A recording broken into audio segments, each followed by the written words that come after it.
When a plane lost its roof at 24,000 feet in the air, people were astonished to see it make it on the land. On that critical day, 89 passengers and 6 staff members were on board aircraft 243, including the pilot Robert Skornsteimer and the first officer Madeline Tompkins. Combined, they have flown this particular Boeing 737 model of aircraft for more than 10,000 hours. It was a 19-year-old aircraft. It was currently 10 years from the end of its anticipated lifespan. Also, it had completed 3 round-trip flights earlier that day, from Honolulu to Hilo, Maui to Kauai. In the pre-departure inspection, nothing out of the ordinary was found. Also, the aircraft had just passed an airworthiness directive from 2 independent inspectors and a Boeing service bulletin. The plane appeared to be in excellent shape and ready to fly. But, while a passenger was boarding, she spotted a fracture in the plane's fuselage about midway between the aircraft door and the bridge cover as she peered out over the boarding bridge. She didn't say anything to any ground crew or employees because she felt the staff must have been aware of it. After all, the pre-flight inspections were positive. Without a hitch, the aircraft lifted off. When the plane began to ascend, passengers continued to be instructed to fasten their seatbelts as it climbed higher and higher. They first heard it as the pilot began leveling out the aircraft at about 24,000 feet, a boom. The sound of rushing wind was followed by a massive cacophonous eruption. The captain felt the aircraft roll to the left and right, and the controls went loose.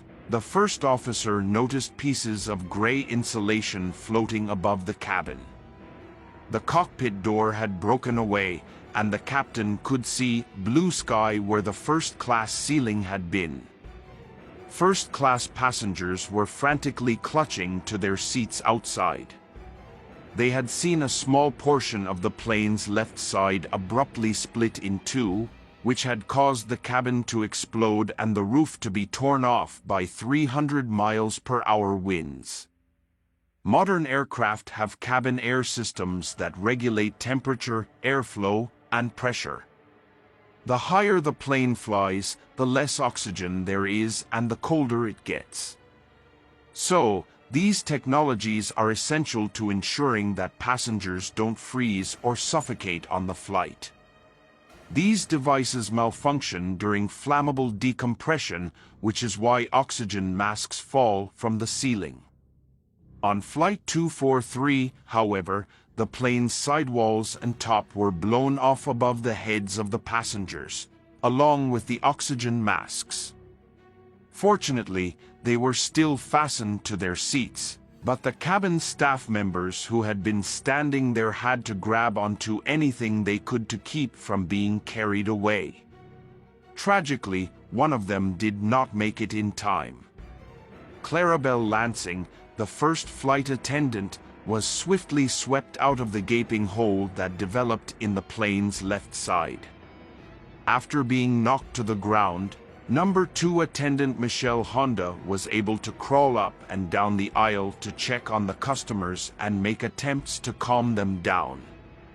The pilots put on their own oxygen masks when the cockpit was still largely intact. They realized that all of their controls felt loose. The plane was rolling to the left and right and appeared to be about to crash to the ground. Tompkins converted their transponder into an emergency code to alert Honolulu that they had to make an emergency landing in Maui nearby. Yet, none of their transmissions were audible above the cockpit's tremendous cacophony. The pilots and flight attendants could not speak or even hear one another. They started an emergency descent by using hand signals. They wasted no time and began to fall quickly, at one point falling more than 4,100 feet per minute. They eventually descended to below 14,000 feet. as the first-class passengers started to suffocate from the lack of oxygen. Tompkins was able to contact Maui's emergency channel and requested an emergency landing, along with medical supplies for what she anticipated would be many casualties and fatalities. The captain slowed the plane down in compliance with air traffic control speed restrictions when they descended below 10,000 feet. They could at least breathe at this altitude and started slowly spinning the plane toward the runway. He slowed down to 170 knots, about 195 miles per hour, and noticed the plane became less responsive. He had no choice except to slow down to at least 130 knots, roughly 50 miles per hour slower, in order to land.